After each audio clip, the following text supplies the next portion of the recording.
une lumière, la colonne de feu. Et de cette lumière, c'est cette forme qu'on appelle le Père. Et c'est cette forme que Moïse avait rencontrée. Et quand Moïse a rencontré le Père, encore la colonne de feu, et c'était cette forme qu'il avait créée. Et Moïse a appelé le Père la colonne de feu. Et c'est à partir de ce moment qu'il a commencé à créer. Pas le moment où Moïse l'avait rencontré, mais lorsqu'il a pris la forme de la colonne de feu. Et c'est là où il a créé. Et il a dit que la lumière soit. Et la lumière fut. Et il plaça Adam dans le jardin d'Éden. Il créa tout ce qu'il a fait dans sa grande sagesse. Et il voulait manifester ses attributs. Mais bien sûr, frères et sœurs, que Dieu a créé, mais il y avait une chose que l'homme ne comprenait pas. Et lorsqu'il prit sa deuxième position, et la forme de Logos, ou encore de la colonne de feu, ou de la théophanie, ou Melchisedec, et de cette forme, et que Dieu créa et plaça sur la terre, séparant la lumière des ténèbres. Et qu'est-il arrivé? Et il créa le jardin. Et il plaça Adam. Mais dans ce jardin, il mit à côté d'Adam le fruit ou l'arbre de la connaissance du bien et du mal. Et il dit à Adam de ne pas manger ce fruit. Mais il savait que c'était un danger. Il dit le jour que vous mangerez ce fruit, vous mourrez. Mais étant père, et qui avait l'amour de ses enfants, et il n'allait pas déposer à côté et quelque chose qui allait être un danger ou une malédiction pour ses enfants. Mais la question qui est là, pourquoi Dieu a-t-il laissé l'arbre du mal, l'arbre de la connaissance du bien et du mal, l'arbre qui allait être une malédiction, qui allait ramener la souffrance sur la terre? Parce que Adam vit dans l'éternité dans le jardin d'Éden. Et l'éternité était dans le temps. Mais Dieu lui dit de ne pas toucher même cet arbre. Mais il savait que c'était un danger. Parce que lui, il est omnipotent, il est omniscient, il est omniprésent.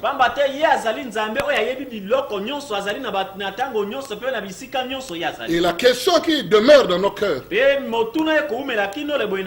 pourquoi Dieu a laissé ce fruit? Il savait que cet arbre était très dangereux. Et cet arbre était l'arbre de la malédiction. Et qui allait compliquer l'humanité ou sa créature. Mais il pouvait éloigner cela de ses enfants. Il pouvait neutraliser pour que cet arbre ne soit pas. Et c'est comme un père terrestre qui voit son enfant avance vers l'essence, vers un bidon d'essence dans sa maison. Un père terrestre va déplacer ce bidon et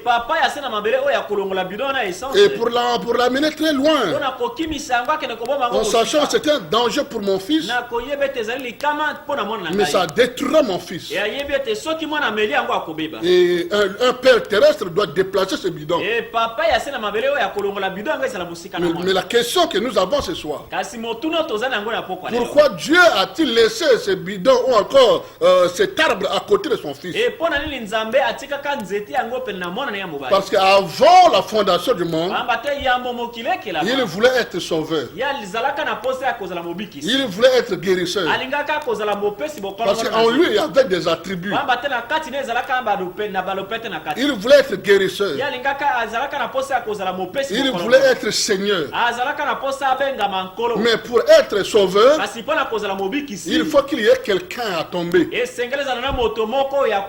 faut qu'il y ait quelqu'un qui soit tombé dans un trou et pour délivrer la personne. Pour être guérisseur, il fallait qu'il y ait quelqu'un qui soit malade. Or, dans le jardin d'Éden, il vivait dans l'éternité. Il n'y avait pas la maladie. Il n'y avait pas la souffrance. Il n'y avait pas la chute. Donc ces attributs ne pouvaient pas manifester. Donc il a fallu que Dieu laisse ces dangers à côté de ses fils, afin qu'il y ait la chute de l'homme et pour que ces attributs manifestent. Pour que ces attributs puissent manifester. Et c'est par là qu'il a laissé Adam et Ève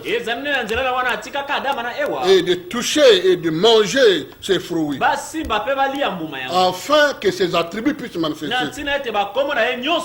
Oh mon frère, ma soeur, oh ça c'est une vérité secrète. Et voilà pourquoi depuis lors où Dieu a brisé ses attributs, ou depuis lors où Dieu a laissé Adam tomber, maintenant ces attributs sont entrés en fonction. Et voilà pourquoi aujourd'hui nous avons besoin de lui. C'est toujours le même Dieu, étant éternel, et il quittait de la position éternelle. Il devient la colonne de feu. Celui que Moïse appelait Jéhovah. Et plus tard, il voulait être parmi nous étant Emmanuel. Toujours le même Dieu. Il donnait son message à Esaïe. Il avertit par Daniel. Il parlait par Esaïe. Et il parlait par Ézéchiel. Et qu'il viendra nous visiter. Mais là, il ne viendra plus dans la forme du Père. Il devait maintenant se faire chair. C'est pour cela que le Jéhovah de l'Ancien Testament, c'est Jésus dans le Nouveau Testament. Et c'est sa manière de faire. Il change de forme. Et lorsqu'il change de forme, et c'est par rapport à cette génération. Et il y a quelque chose de très important. Écoutez très attentif. C'est que Dieu, il est le même. C'est qu'il se transforme. Il se transforme par rapport à cette génération-là. Et pour se faire connaître à ces gens. Et c'est ce que nous voulons découvrir. Ce soir, de quelle façon Dieu peut-il censé être fait? Et de quelle manière Dieu est-il censé se faire connaître à ces gens en ce jour-là comme en ce jour-ci? Il change de masque. Il change de rôle. Mais il ne change jamais de caractère. Donc c'est sa manière de faire. Et il ne change pas de nature. Il ne fait que changer son masque, passant de l'un à l'autre. Et il le fait dans le but de se révéler plus clairement aux gens. Afin qu'il puisse savoir qui il est et ce qu'il est. C'est ça sa manière de faire. Il n'a jamais changé sa nature. Comme cela est dit dans Hébreux 13 au verset 8. Il est le même hier, aujourd'hui, éternellement. Dieu s'est fait chair afin de mourir pour nous racheter du péché. C'est pourquoi il s'est transformé lui-même et s'est fait homme. Et c'est ça la vérité. Et il n'y a pas deux dieux. Il n'y a pas trois dieux. Mais c'est sa manière de faire avant qu'il y ait une étoile. Et voilà pourquoi mon frère m'a dit. Avant qu'il y ait une étoile, lui il n'était pas Dieu. C'est après qu'il nous a créés, il est devenu Dieu pour nous. Parce que Dieu c'est un sujet d'adoration. Et c'est par là que nous l'avons adoré. Et en ce jour-ci, en passant de sa première position, en quittant de la seconde position de la création, il promit se faire chair. Il était venu à Galilée. L'annonce a été faite. Et il était venu étant Emmanuel. Dieu parmi nous. Il a promis qu'au temps de la fin, il viendra en nous. Et ça sera sa dernière dispensation. Et c'est en ce jour-ci que nous vivons. Maintenant, mon frère, ma soeur, il y a quelque chose que l'homme ne comprenne pas. Les églises du temps de la fin sont fondées sur Jésus-Christ, sur la parole du Christ. Et cette parole, c'est Christ lui-même. Christ est notre pièce principale. Et nos membres de l'église doivent reconnaître, premièrement, que le Dieu Tout-Puissant est celui qui a créé l'univers, a été fait chair, habitant parmi nous. Il a donné son nom parmi les hommes. Son nom c'est Jésus-Christ. Et lorsqu'il était venu, les hommes ne savaient pas que c'est lui qui était venu. Mais c'était lui qui était venu. Oh mon frère, ma soeur, qui pouvait savoir? Les hommes des églises, ils ne savaient que prier. Ils étaient sous la loi de Moïse. Mais la promesse de leur temps était déjà arrivée. Il était déjà venu. La manière qu'il était venu, les hommes n'étaient pas convaincus. Et personne ne pouvait comprendre que c'était lui. Mais c'était lui. Lui, il était devenu lui-même la parole fait chair. Et dans cette parole, ou encore dans cette personne, il était à la fois le salut. Et cette personne était la vie du monde. Et cette personne était le pain de vie. Mais c'était le Père. Et c'est lui qui était dans l'éternité. Et c'est lui qui est descendu en ce temps de la fin. Et il passait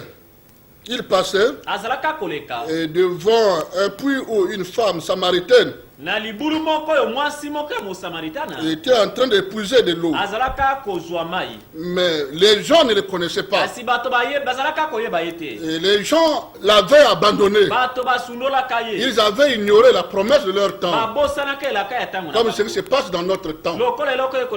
Les hommes se rassemblent pour prier, mais ils ne portent pas leur attention à la promesse du temps de la fin. Lorsque Dieu veut faire quelque chose, il avertit. Il donne un message et cela devient pour l'humanité la promesse. Et c'est pour cela que cette Bible que nous avions, c'est aussi la promesse aussi. Nous a dit des choses qui vont arriver dans notre temps.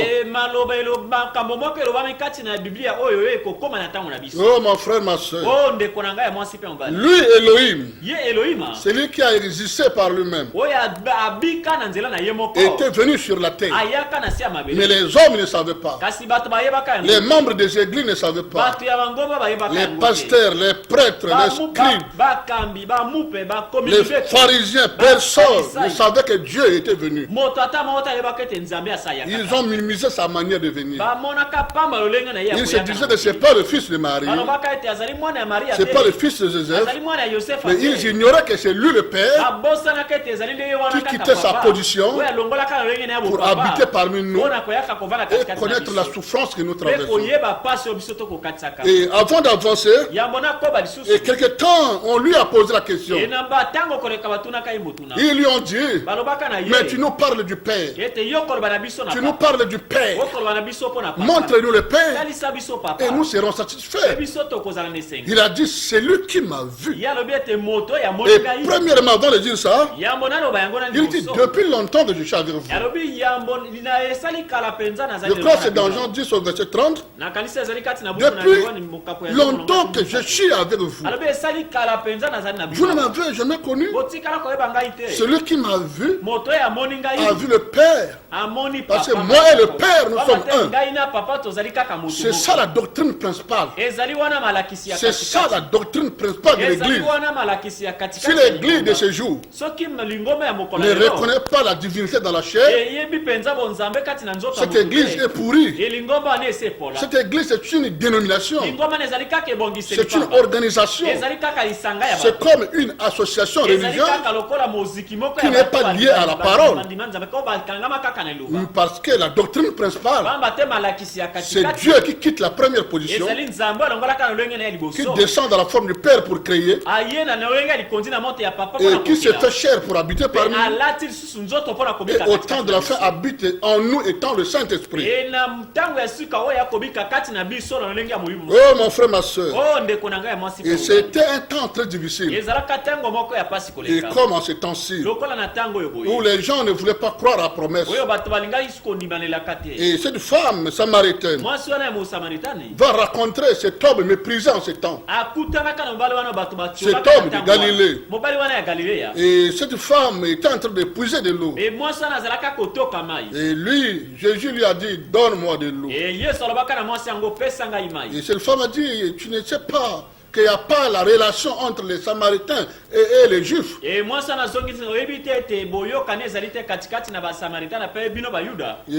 il dit, si tu sais la personne qui t'a demandé de l'eau,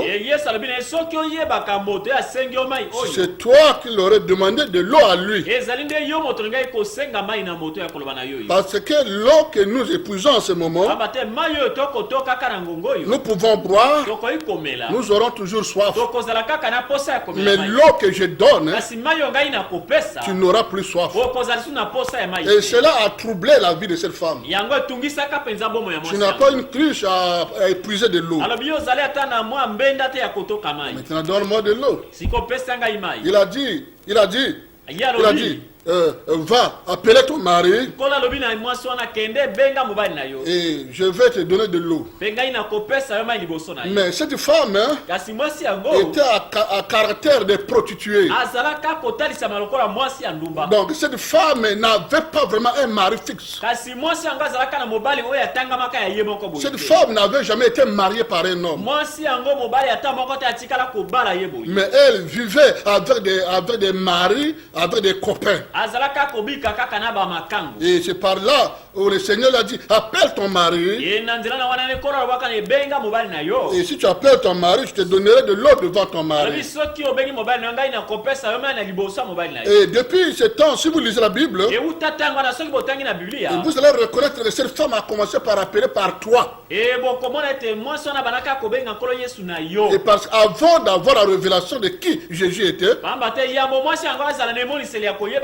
mais cette femme l'a appelé par toi. Mais au fur et à mesure où il y a eu l'échange de paroles, et pendant qu'ils étaient en train de discuter avec lui, la lumière venait vers cette femme, et cette femme commençait à voir clair. Et il dit, bon, maintenant appelle ton mari. Et cette femme dit, moi je n'ai pas de mari. Et il dit, tu as dit la vérité. Parce que tu en as eu 5. Mais le 6e que tu vis en ce moment n'est pas aussi ton mari. Et c'était un discernement terrible. Et c'est là où il a montré sa capacité ou sa nature de Dieu. Et c'est par là que cette femme a dit, mais comment tu as compris ces choses? On nous a dit quand le Messie viendra, il nous dira ces choses. Il me semble que tu es le Messie. Et après que cette femme a reconnu la manifestation du surnaturel, et c'est par là que cette femme l'a appelé maintenant mon Seigneur. Elle a jeté tout ce qu'elle avait. Elle est allée appeler des hommes et des femmes. Non pas ouvrir l'église, mais c'est évangéliser à tel point d'appeler les gens. Il venait voir l'homme qui a dit tout ce que j'ai fait.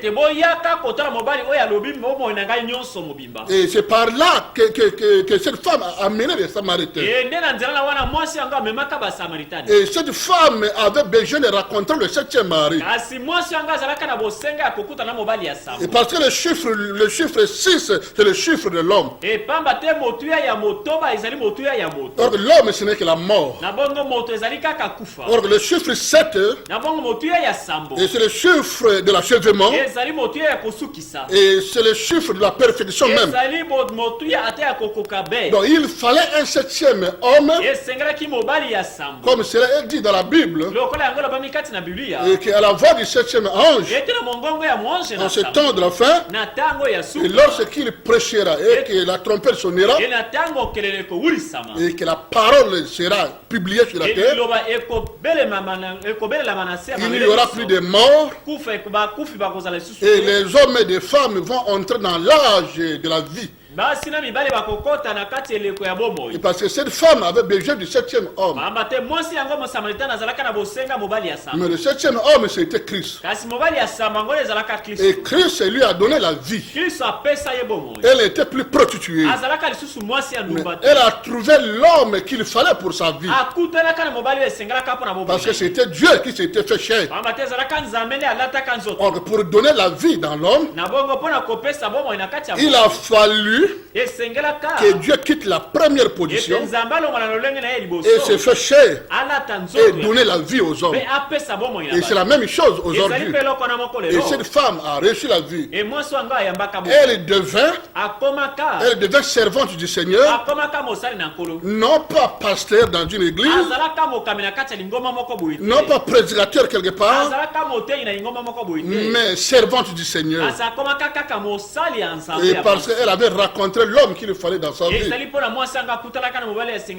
Maintenant, mon frère, ma soeur, aujourd'hui l'église du temps de la fin, les chrétiens de ce jour ne connaissent jamais son mari, ne connaissent jamais Christ. Beaucoup de chrétiens connaissent seulement les pasteurs. Ils connaissent seulement leurs églises. Quand tu dis, es-tu chrétien? Oui, mon église s'appelle APP, AAA. Mais ils ne savent pas leur mari. Et voilà pourquoi que les gens prient, mais ils n'évoluent jamais. Ils prient, ils deviennent de plus en plus mauvais. Et il y a certaines parcelles. Les plus mauvais sont ceux qui prient. Les plus mauvais, les gens mauvais dans la parcelle, les injures. Pourquoi? Parce que prier, cela ne veut pas dire que j'ai reçu la vie. Mais la vie, c'est rencontrer cette personne. Et la vie, c'est rencontrer Dieu portant la peau. Et avant de revenir, Jacob passait. Il traversait ces jours très dangereux. Il était Jacob. Jacob signifie menteur, supplémentaire. Donc ce nom avait l'influence dans sa vie. Et il était aussi menteur.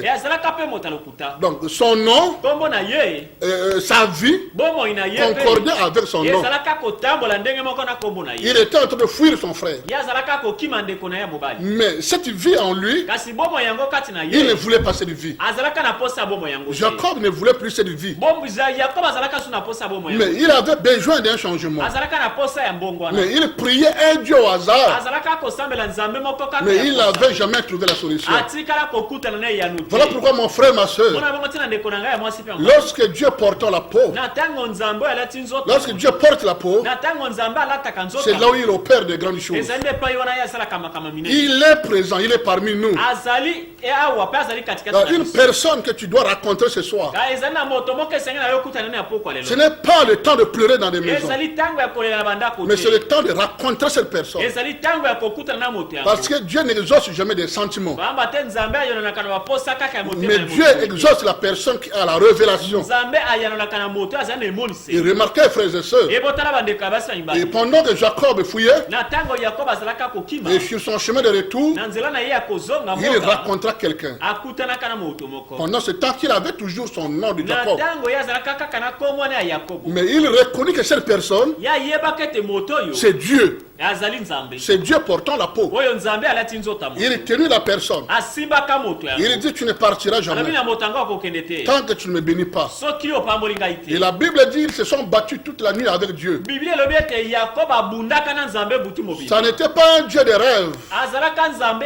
Moi je ne parle pas des rêves, car plusieurs personnes ont favorisé des rêves pour détruire les foyers et des fausses prophéties. Oh, le Seigneur m'a parlé, un tel est sorcier. Est-ce que tu as déjà vu Dieu? Est-ce que Dieu t'a parlé? Dieu ne t'a pas parlé. Et la Bible dit dans Jérémie, si une personne a l'audace de parler au nom de l'Éternel, et que Dieu ne lui a pas donné ce message, il périra. Parce que tu as menti au nom de Dieu. Nous devons arrêter toutes ces fausses prophéties, ces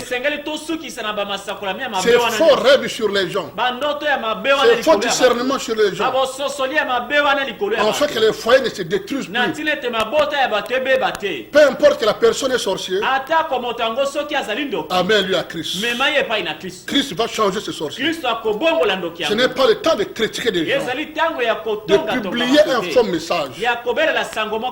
Écoutez, frères et sœurs, et Jacob va raconter cette personne. Il va tenir cette personne.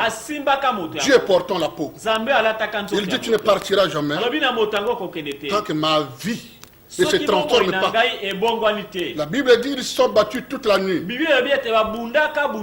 Mon frère, ma soeur, vers l'oreille,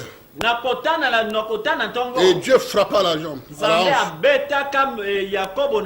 Il dit, tu t'es battu avec Dieu, tu as vaincu. Ton nom ne sera plus appelé Jacob, mais ton nom sera appelé Israël. Et c'était en ce moment que la vie de Jacob a eu un changement. Au même moment, son nom. Et voilà pourquoi, mon frère, ma soeur, je suis un peu poser la question à ton père. Est-ce que tu peux expliquer mon nom, la signification de mon nom? Est-ce que ce nom, c'est pas le nom de la malédiction? Ce nom-là du sort d'où? Et voilà pourquoi, mon frère, ma soeur, et la personne de Jacob a rencontré, et a changé sa vie. Il était devenu Israël. Et il était devenu véritable fils de Dieu. Il a vu la gloire de Dieu. Et sa vie a eu un changement. Et dans sa marche, la manière de marcher a montré des gens qu'il avait rencontré quelqu'un. Voilà pourquoi aucune personne n'a rencontré Dieu et resté la même personne. Dès que tu rencontres Dieu, quelque chose se fait dans ta vie. Pourquoi aujourd'hui, le chrétien d'aujourd'hui est derrière du bruit, derrière des prophètes, des pasteurs. On m'a dit qu'un pasteur qui est venu là-bas, je crois qu'il pourra faire quelque chose pour moi. Il ne le fera jamais. Pourquoi, frères et sœurs? Parce qu'il y a quelqu'un qui peut faire quelque chose encore. Sans que même tu pries beaucoup. Même si tu n'as pas beaucoup prié. Mais cette personne est présente sur cette terre. Il a besoin que tu invoques son nom. Regardez, frères et sœurs. Ici dans la Bible, on nous parle de cette femme qui avait perdu du sang. De cette femme qui avait perdu du sang. Tu peux lire ça dans Luc 8 au verset 43. La Bible dit cette femme avait tout dépensé. Mais il y avait des églises. Il y avait des pasteurs. Dieu aussi guérissant cet homme. Mais cette femme demeurait dans cette condition. Et premièrement, le miracle que cette femme avait rencontré. Et premièrement, cette femme a cru dans son cœur. Ou encore, elle a eu la révélation que Jésus était Dieu. Donc si je peux toucher son vêtement, l'onction viendra sur moi et je serai guéri. C'est cette personne, Jésus-Christ, qui est toujours vivant et qui agit au travers de ses êtres. Je ne parle pas des menteurs, je ne parle pas des faux prophètes, je ne parle pas des escrocs qui n'ont rien à faire, qui ont étudié que bon là, l'étude, je n'ai pas pu réussir. Le commerce marche pas. Il revient le matin. Par un rêve du temps, Dieu lui a parlé. Il coupe les palmiers. Une petite maison. Venez recevoir le miracle. Moi je parle d'une personne posée dans la parole. Moi je ne parle pas d'un escroc. Mon frère, ma soeur. Et cette femme a eu la révélation que Dieu est dans la chair. Dieu n'est plus au ciel. Dieu est avec nous. Si je peux toucher cette personne, oh mon frère, ma soeur, et s'il est arrivé dans ta vie d'abandonner le Seigneur à cause de quelqu'un, c'est le moment pour toi de revenir. Parce que nous avons connu le faux, parce qu'il y a le vrai. Donc toujours dans la vie sur la terre, on parlera toujours du vrai et du faux. Et tu dois regarder Christ. Si je suis faux, mais Christ demeure vrai. Écoute mon frère, ma soeur, cette femme toucha le vêtement. La Bible dit elle a tout dépensé. Vous voyez, frères et sœurs, mais elle avait besoin d'une personne. Elle n'avait plus besoin d'un Dieu qui existe au hasard. Mais elle avait besoin d'un Dieu portant la peau. Et elle est venue. Elle n'avait pas l'enveloppe à donner pour dire que prends l'argent, donne-moi la santé. Elle n'avait pas cette enveloppe. Elle avait rien en main. Mais au fond de son cœur, elle savait que Dieu est caché dans cette chair. Je peux toucher tout simplement son vêtement, je serai guéri. Oh mon frère, ma soeur, les docteurs de son temps, avaient tout fait pour sa santé. Ça ne marchait pas. Elle avait tout vendu, ça ne marchait pas. Mais avec quelqu'un qui était caché quelque part. Il y avait quelqu'un. Il y avait quelqu'un que cette femme espérait encore. Peut-être que toi aussi ce soir, tu as perdu l'espoir. Tu as entendu parler du pasteur intel. Il a mis la main sur toi. Ça n'a pas tenu. Tu as entendu parler du pasteur intel, du prophète intel, qui t'a attaché 500 000 francs. Tu as donné 500 000 francs. Ça n'a pas tenu. Tu as entendu parler du pasteur intel, qui t'a fait boire de l'eau de la douche. Tu n'as pas retrouvé ta santé. Tu as entendu parler du prophète inter qui a mangé la cola, qui a craché sur ses yeux.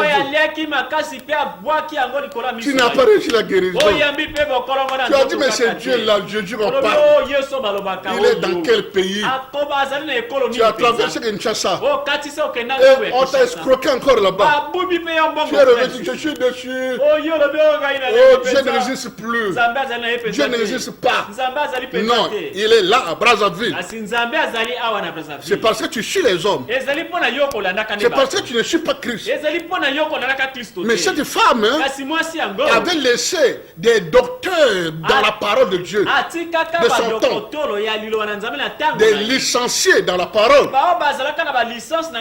Mais cette femme n'a pas vu leur licence.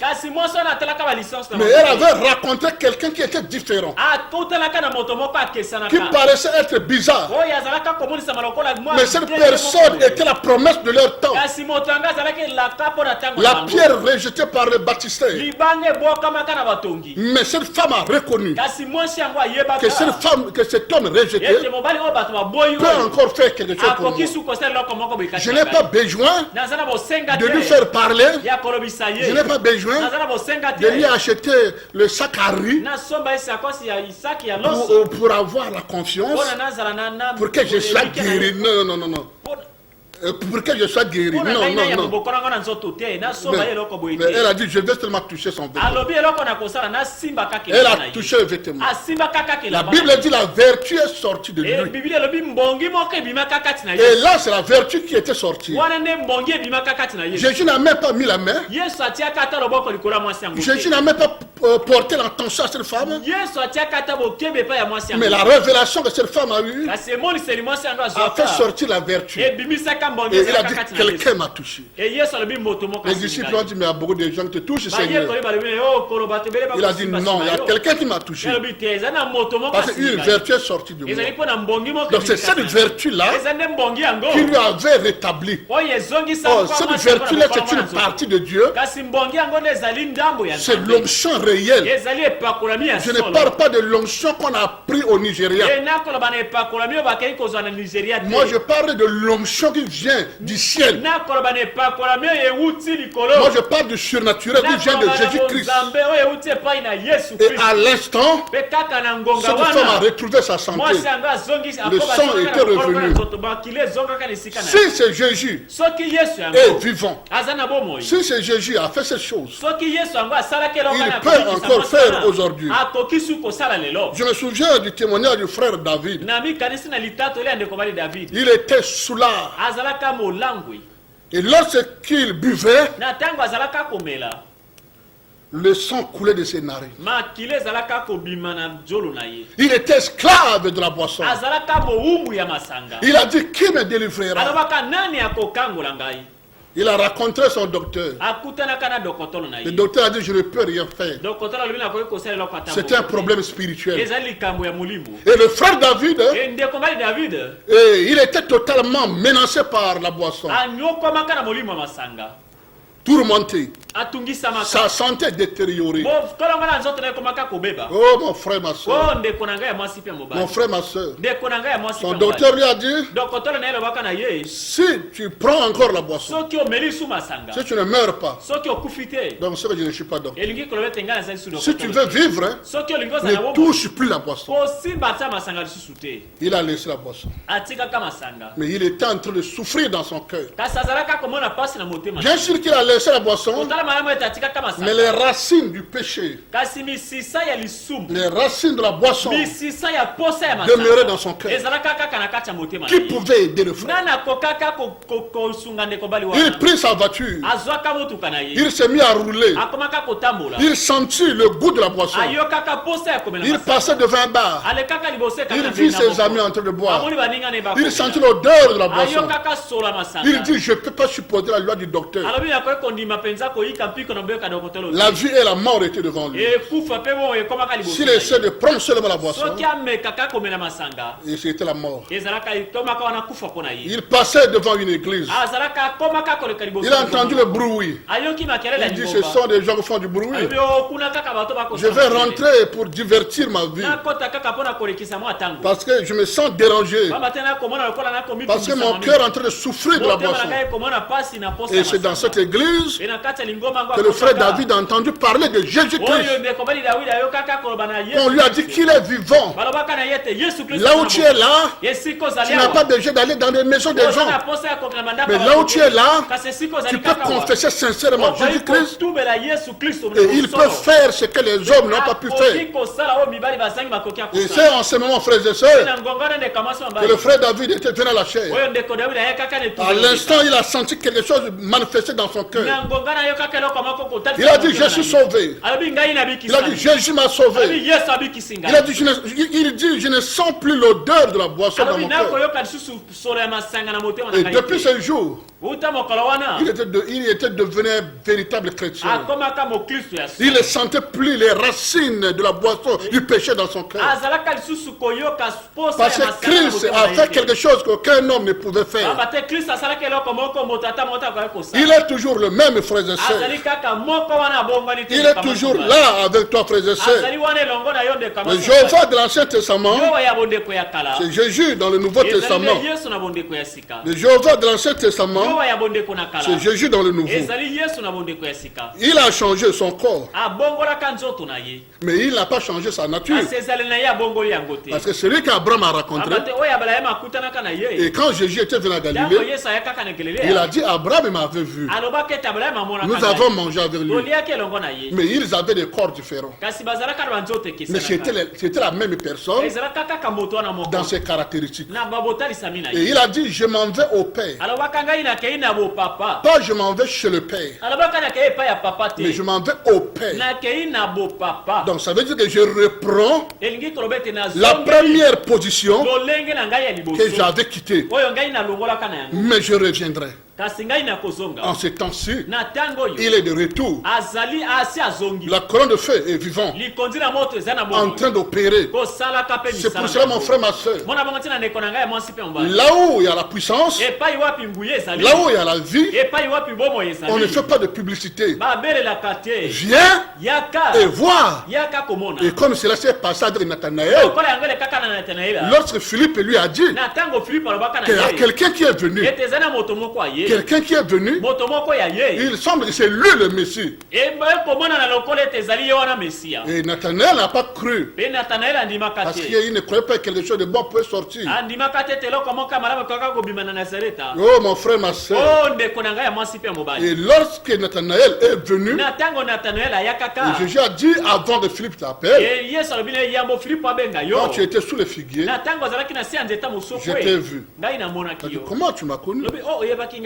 Il a dit, voici cet Israélite qui n'a pas de fraude. Donc s'il y a une prophétie, ou encore un discernement, qu'un soi-disant prophète va dire, il doit dire ça en face, et la personne doit confirmer ça. Que ce que tu dis c'est vrai. Ce n'est pas dans les imaginations.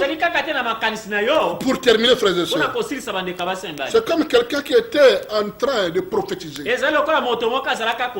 Et qui était en train de prophétiser ou discerner, je ne sais pas.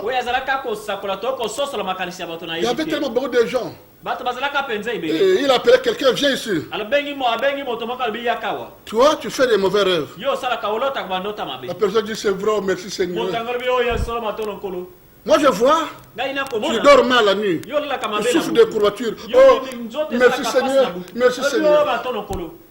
Ah, mon frère, ma soeur. Qui ne traverse pas les courbatures? Qui ne fait pas des mauvais rêves? Ça, ce n'est pas la prophétie ou le discernement. Dans ces jours, ton humeur n'est plus bien. Oh, Dieu a parlé, Dieu a parlé. Tout ça, ce sont des choses quotidiennes qui se passent dans la vie de chaque personne. Oh, mon frère, ma soeur. Oh, mon frère, ma soeur.